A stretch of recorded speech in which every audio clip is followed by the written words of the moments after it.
Hello children, it's story time and we'll spend the next hour in Storyland. The first story I'm going to tell you is about Little Red Riding Hood.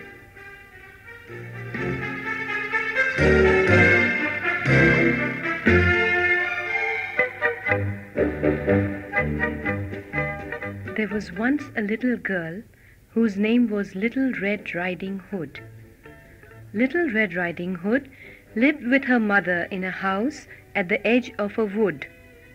She was called so because she had a little red coat with a red hood, and she liked to wear it all the time.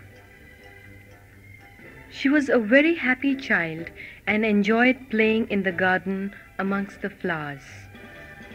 Little Red Riding Hood had a grandmother who lived on the other side of the wood. She lived all by herself and loved Little Red Riding Hood dearly. One day, while Little Red Riding Hood was playing in the garden, chasing butterflies, her mother called out to her, "Little Red Riding Hood, will you come in? I have some work for you."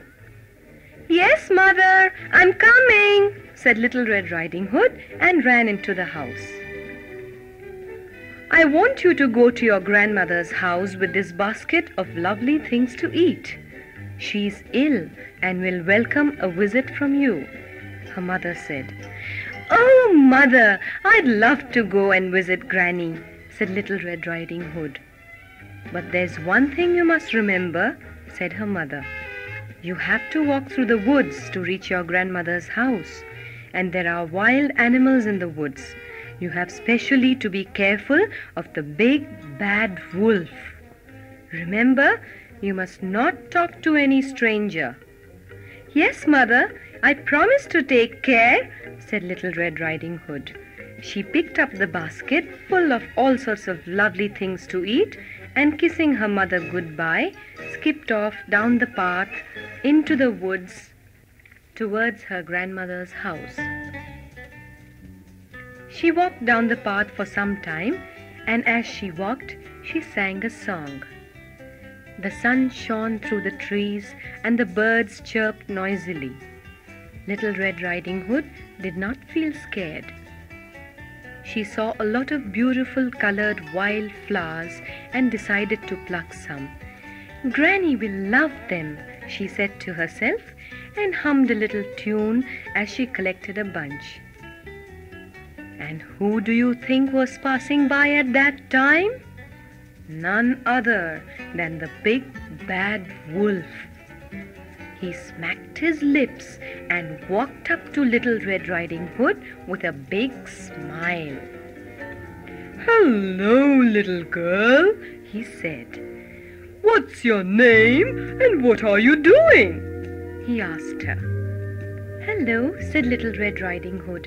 "I'm plucking flowers for my grandmother, and my name is Little Red Riding Hood." "What a lovely name you have," said the wolf with a cunning smile. "And where is your grandmother's house, my dear?" he asked Little Red Riding Hood. "She lives in a little cottage on the other side of the wood," said Little Red Riding Hood. "I'm taking something for her to eat. She's ill and in bed." "Aha," said the wolf to himself. "This is a good chance for me to eat the food, the little girl, and the grandmother. I must not waste any time." He smacked his lips, thinking of the good time he would have. Saying a friendly goodbye to Little Red Riding Hood, he ran away fast towards the grandmother's cottage. When the wicked wolf reached the grandmother's house, he knocked on the door and in a small voice said, "Grandmother, I'm Little Red Riding Hood. Please open the door." Now grandmother was ill and lying in bed, all covered up from head to toe. "Oh, it's my Little Red Riding Hood," she said happily. "Why don't you push the door and walk in, my dear? It's not locked," she said in a feeble voice. The wicked wolf pushed the door slightly and peeped in. Grandmother saw his horrible face and jumped up with fright. But before she could shout for help, the wolf pounced on her and, pulling her out of bed, locked her up in a wooden cupboard. "I will eat them both together," he said. "I'm going to have a lovely meal." He then found a long dress of Grandmother's and quickly put it on. He put on a bonnet on his head and a pair of spectacles on his long nose. He then got into Grandmother's bed and tucked the blankets right up to his chin. When Little Red Riding Hood at last reached her grandmother's cottage, she knocked at the door and cried, "Grandmother, it's me, Little Red Riding Hood. Please open the door." "Come in, my dear," the wicked wolf said in a croaky voice. "The door is not bolted from inside. Come in." Little Red Riding Hood pushed the door open gently and walked in. "Hello, Grandmother. How are you feeling today?" she asked. "Oh, not too well," said the bad wolf in his croaky voice. "Oh, but what's happened to your voice, Grandmother?" asked Little Red Riding Hood. "It's become hoarse due to the bad cold I have," said the wolf, pulling up the blankets closer to his face. "Grandmother, your ears have become so long!" Little Red Riding Hood exclaimed. "All the better to hear you with, my dear," said the wolf. "Goodness me," said Little Red Riding Hood. "But what a long nose you've got, Grandmother." "All the better to smell you with, my dear," croaked the wolf, who was by this time feeling very hungry. "And what big eyes you have, Grandmother!" exclaimed Little Red Riding Hood, finding her grandmother very strange looking indeed. "Ah, all the better to see you with, my dear," said the wolf and gave a big smile. "Why, Grandmother, what big teeth you've got!" said Little Red Riding Hood. "All the better to eat you with," shouted the wolf as he jumped up from the bed to catch her. "Goodness gracious me!" gasped Little Red Riding Hood. "It's the wicked old wolf Mother had warned me about, and I forgot all about it and spoke to him in the forest," she said to herself as she thought of a way to escape. "Help! Help!" Little Red Riding Hood shouted as the wolf chased her round and round the bed. The clumsy wolf could not catch Little Red Riding Hood because he was wearing Grandmother's long dress and was tumbling all over. "Help! Help!" Little Red Riding Hood shouted as loud as she could, and she ran round and round the bed.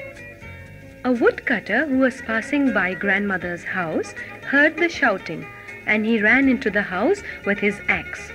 When he saw the wicked wolf chasing poor Little Red Riding Hood, he charged at the wolf and chopped off his head. Little Red Riding Hood was so glad to get help from the woodcutter. She ran to him, hugged him, and said, "Thank you so much." Just then they heard some scratching and faint knocking from the wooden cupboard in the room. The woodcutter went forward and opened the cupboard, and who do you think stepped out? The grandmother. When she saw Little Red Riding Hood safe and sound, she hugged her and kissed her, and tears started rolling down her eyes. "My dear Little Red Riding Hood, I was so worried about you. Thank God you are safe." "Thank this woodcutter here, Grandmother," said Little Red Riding Hood with a smile. "He saved me from being eaten up by the wicked wolf." "Thank you so much, kind gentleman, for saving us," said Grandmother to the woodcutter. "Won't you join us for tea? Little Red Riding Hood has brought so many things to eat for us." "Oh yes, please do. Join us, kind woodcutter," begged Little Red Riding Hood. And so Grandmother, the woodcutter, and Little Red Riding Hood all sat down together to eat, no longer worried about the wicked old wolf.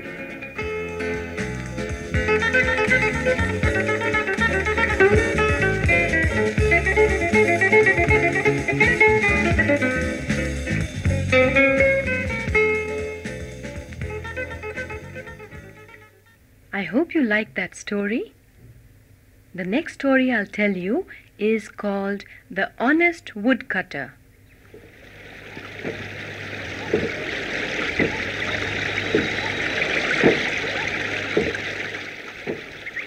Once upon a time, there was a poor woodcutter who lived with his wife in a small hut at the edge of a forest.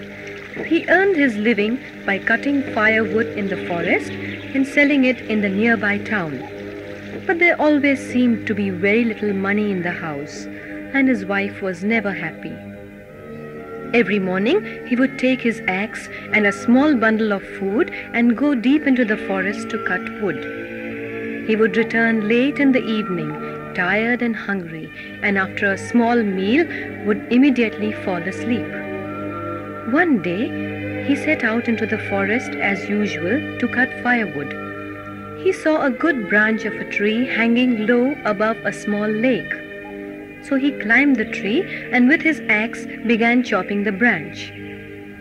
Suddenly the axe slipped out of his hand and fell into the deep lake. The poor woodcutter did not know how to swim. He got off the tree and walked up and down in despair.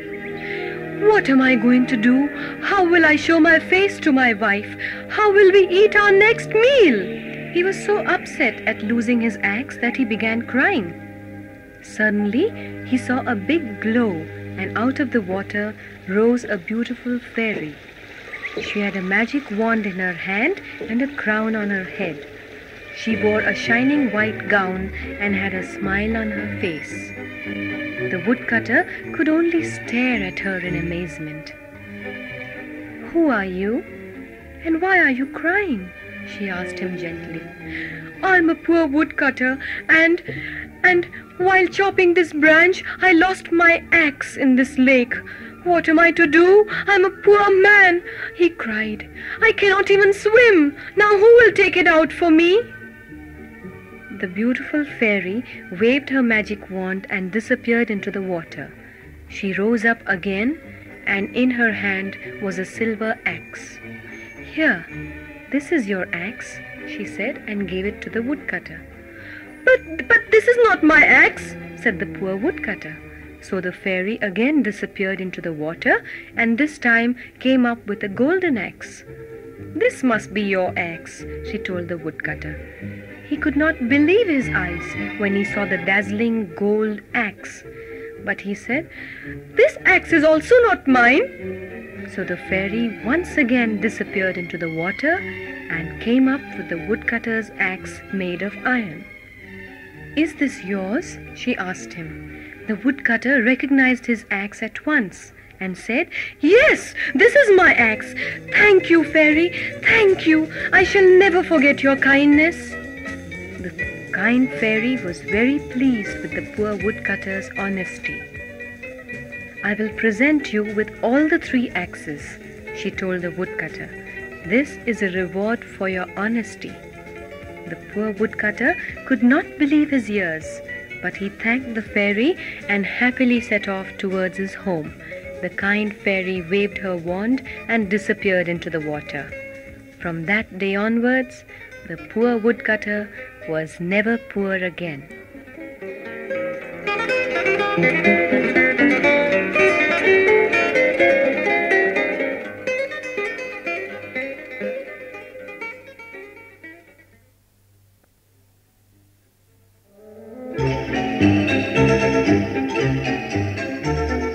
And this is the story of Goldilocks and the 3 bears. There was once a little girl who lived with her mother in a pretty little cottage. This little girl's name was Goldilocks. She was named so because she had beautiful curly golden colored hair. One day, As Goldilocks and her mother went for a walk in the woods, she saw a beautiful butterfly. "Oh, Mother, I want to catch it," Goldilocks said excitedly and ran after the butterfly. "Don't go too far, my dear, you will get lost," her mother shouted after her. But Goldilocks had already followed the butterfly into the thick jungle, and well enough she lost her way. "Oh no, what shall I do?" she said aloud. "I wish I had listened to my mother's warning. Now I'm lost and can't find my way home." She wandered about, trying to find one familiar sight, but in vain. As she walked, she felt hungry and tired. But where was her house? And what do you think she suddenly saw? A little house with smoke coming out of the chimney. "Surely there must be someone in that house who can help me find the way to my house," thought Goldilocks. So Goldilocks ran and knocked on the door. "Anyone in the house?" she asked, but no one replied. Goldilocks gently opened the door and peeped inside. There was no one in the room. "I will wait here till someone comes," she said to herself and walked in. There were 3 chairs in the room. One chair was large and hard. Goldilocks sat on it, but her feet would not reach the floor. "Oh, it's so hard and uncomfortable," said Goldilocks, and went and sat in the second chair. The second chair was so big and soft that Goldilocks almost sank in. "Even this chair is useless," she said. "I will sit in this baby chair." And she went across and sat in the third chair. But alas, the third chair was so tiny and delicate that when Goldilocks sat on it, one of the legs broke and Goldilocks fell off. "Oh no! What have I done?" Goldilocks said guiltily. She moved away from the broken chair and looked around the room. In the corner, there was a table with 3 bowls on it. She ran across and, to her surprise, found that all 3 bowls had porridge in it.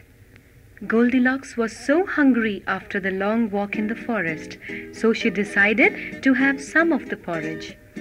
The first bowl was very large. Goldilocks took a spoon and tasted some. "Ouch! It's too hot!" she said, almost burning her tongue. So she tried some from the second medium-sized bowl. This is too cold," she said, and moved over to the smallest bowl. She tasted the porridge from it and found it neither too hot nor too cold. "It's just right for me," Goldilocks said. "I will have some of it." But Goldilocks liked the porridge so much that she finished all of it. Then she decided to see the other rooms of the house. So she went up the staircase into a large bedroom. There were 3 beds there.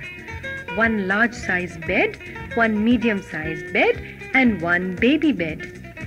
"Oh, I'm so tired. I will rest for some time till someone comes," Goldilocks said, and lay in the first bed. "Oh no, this is too hard. I don't like it. I will try the second bed," she said.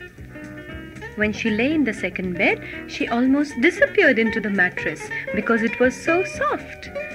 "I don't like this bed either," Goldilocks said, and struggled out of it. She went to the third bed, which was the baby bed, and lay down. "Ah, this bed is just right for me. Neither too hard nor too soft. I will rest here for a while." Goldilocks fell asleep almost at once. The long walk had really tired her out. And while Goldilocks slept, the owners of the cottage came back. And who do you think they were? Papa Bear, Mama Bear, and Baby Bear, all returning from a walk in the forest. Papa Bear was the first to notice footprints near the door. "Someone has been to visit us. Whose footprints are these?" he said in a gruff voice. "Maybe Uncle Bear has come to visit us," said Baby Bear excitedly. But when they walked into the house, there was no one inside. Papa Bear smelt his chair and said, "Who's been sitting in my chair?" Mama Bear also said in a worried voice, "Even I feel someone has been sitting in my chair." And poor little baby bear, "Someone has been sitting in my chair and also broken it." And he started crying. And when they went to the dining table, Papa Bear said angrily, "Someone has been tasting my porridge." Mummy Bear said, "I also think someone has eaten some of my porridge." "But someone has tasted my porridge and finished it all," cried Baby Bear. "Come on, let's go upstairs to our bedroom," said Papa Bear. "Maybe the thief is hiding upstairs." "Oh, it may not be a thief," said Mama Bear, and they all went hurriedly upstairs. When Papa Bear saw his bed, he said with a huff, "Who has been sleeping in my bed?" Mama Bear also said, "Someone has been sleeping in my bed too." And she straightened out the mattress and the soft pillows. "But look!" shouted Baby Bear excitedly. "Someone is sleeping in my bed!" "Who is it?" shouted Papa Bear and came towards the bed. "Who could it be?" said Mama Bear and also came to have a closer look.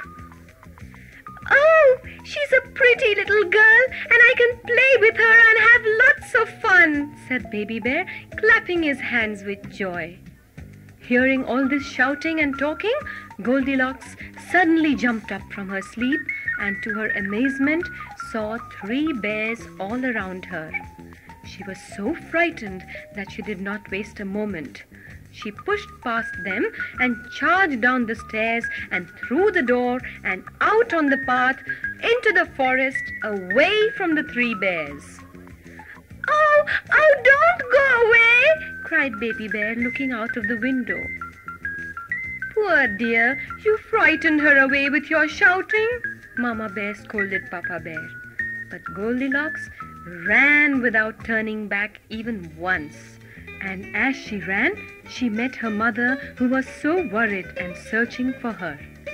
And do you know, her mother would not believe Goldilocks' story of meeting the 3 bears.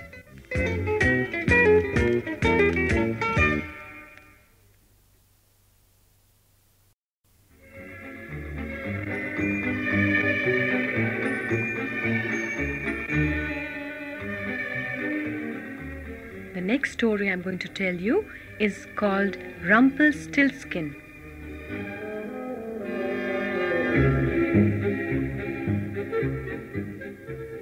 There was once a poor farmer who had a beautiful daughter. He was a proud and selfish man and wanted to get closer to the king. If he got into the good books with the king, he would not have to struggle so much to earn a living. His beautiful daughter was also a cause of worry for him. He wanted her to marry rich, but he had no money, so nobody would take her hand. One day, the farmer had an idea. He went to the king and boasted, "I have a beautiful daughter who is equally talented. She can spin straw into gold." "Indeed," said the king in surprise. "Bring her to me tomorrow. We shall see your daughter's powers." The next day, when the farmer took his daughter to the king, he put her in a room full of straw and said, "Here is the straw and the spinning wheel.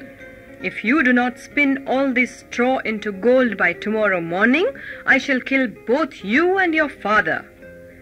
The poor little girl was terrified. "Oh, what will I do?" she cried. "How can I ever spin straw into gold?" She sat the whole day with nothing to eat or drink. When night fell, she was really worried and tired, but could not sleep because of the fear of facing the king the next morning. She began crying bitterly in despair. Just then, the door suddenly opened, and a tiny but funny-looking man with a red nose and small eyes stood before her. "Why are you crying, young lady?" he asked her.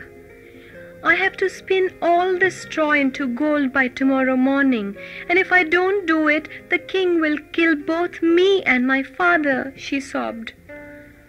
"What will you give me if I do the work for you?" the little man asked her. The farmer's daughter took off the gold chain with a locket from her neck and said, "I will give you this, the only memory of my dead mother." "That is good enough," said the funny little man, and took the chain. Then he settled down in front of the spinning wheel and began to spin strands and strands of gold. The poor girl could not believe her eyes.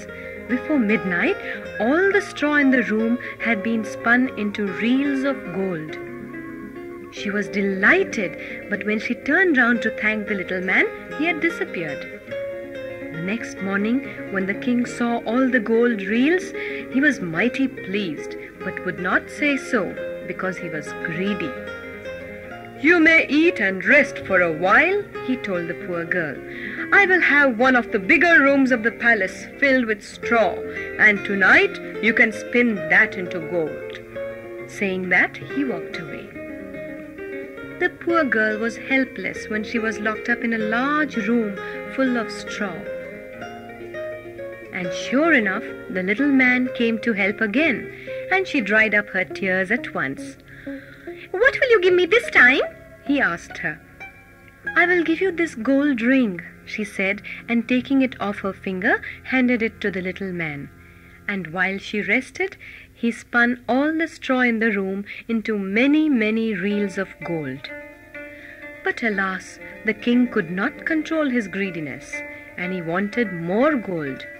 So that evening, he put the poor girl into an even larger room full of straw and said, "By morning, I must have all this straw spun into gold."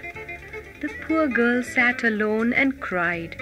Surely the little man was not going to come and help every day. But he popped in again and said cheerfully, "And what will you give me today, my dear, if I do all the work for you?" "Alas, I have nothing to give you," she replied and started weeping. "All right, then you promise me one thing, that when you become the queen, you will give me your firstborn child." The poor girl could hardly believe what he said, but she would lose nothing by giving such a promise. Besides, if she did not have the gold reels ready by morning, the king would kill her. So she agreed to the little man, who sat down to spin all the straw in the huge room into reels and reels of gold. Once the work was done, he disappeared. Early next morning, the king came to see if the girl had completed her work. He was overjoyed when he saw all that gold, and he cried happily, "I shall marry this girl tomorrow! I shall marry this girl!" He took her by her hand and led her out of the room. And so the poor girl became a queen. She lived happily and had all that she could wish for. A year later, she gave birth to a baby girl. She was so happy with her little daughter that she had forgotten the promise given to the funny little man who had spun all the straw into gold for her. That night, she got the shock of her life when she saw the little man creeping into her room from one of the windows. He hopped down next to her bed and said, "Your little girl is 1 day old. Remember your promise to me? She belongs to me." The queen began crying bitterly at having to lose her beautiful little daughter. "Oh, please, forget about the promise," she begged him. The little man was moved by her tears and said, "I cannot break the promise, but if you can tell me what my name is, you can keep the child. I will give you 3 days to find out." Saying this, he disappeared the way he had come.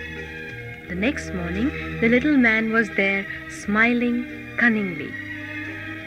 "Could your name be Casper, or Jonathan, or Paul?" the queen asked him, but each time he shook his head and grinned.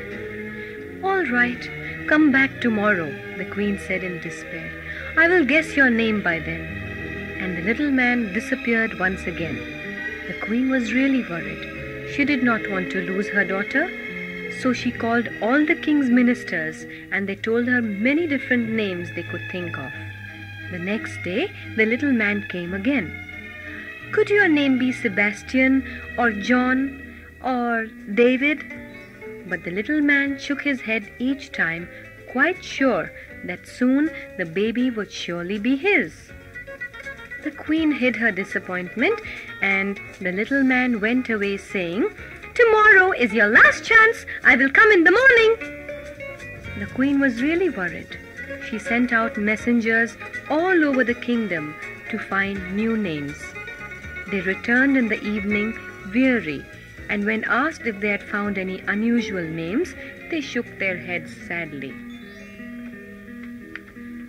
One of the messengers bowed to the queen and said, "I found no names, your highness, but when I was riding back through the forest, I found a strange sight. In front of a little house, a fire burned, and around it danced a funny-looking man with a red nose and tiny eyes. And while he danced and hopped, he was singing a strange song." "Can you remember the song?" the queen asked eagerly. "Yes, I can," the messenger said. "It went like this. Today I bake, tomorrow I brew, soon I'll have the young queen's child. How glad I am that no one knew that Rumplestiltskin I am styled." "That's the name!" the queen cried. "That's the name of the little man, Rumplestiltskin." She thanked the messenger and rewarded him well. Early next morning, the little man came, and the queen said, "I have thought so hard the whole of yesterday. I wonder if your name is Shortleg?" "No." "Or Red Nose?" "No." "Just plain Robert?" "No." "No, no, no," shouted the little man gleefully. "Then could your name be Rumplestiltskin?" the queen asked gently. The little man suddenly turned red with anger. "You know my name! You know my name! You know my name!" And he vanished into thin air. And the queen and her little baby lived happily ever after.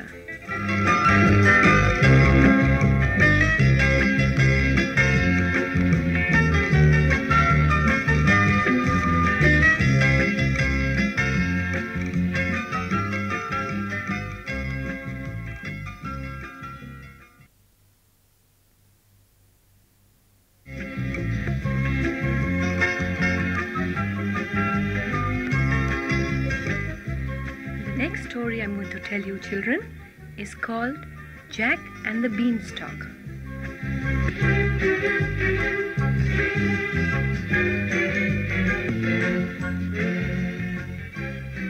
Once upon a time, there was a young boy who lived with his mother in a small farmhouse. This young boy's name was Jack. He was a lazy and good-for-nothing boy, and always a cause of worry for his mother. He never went to school, and nor did he help in the household work. He only liked one thing: to eat. So much so that there was no food in the house. And since there was no money to buy food, Jack's mother decided to sell their only cow.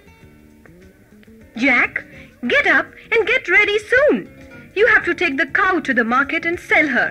And remember, I want a good price for her," she said angrily. "But mother, please give me something to eat before I go," Jack pleaded.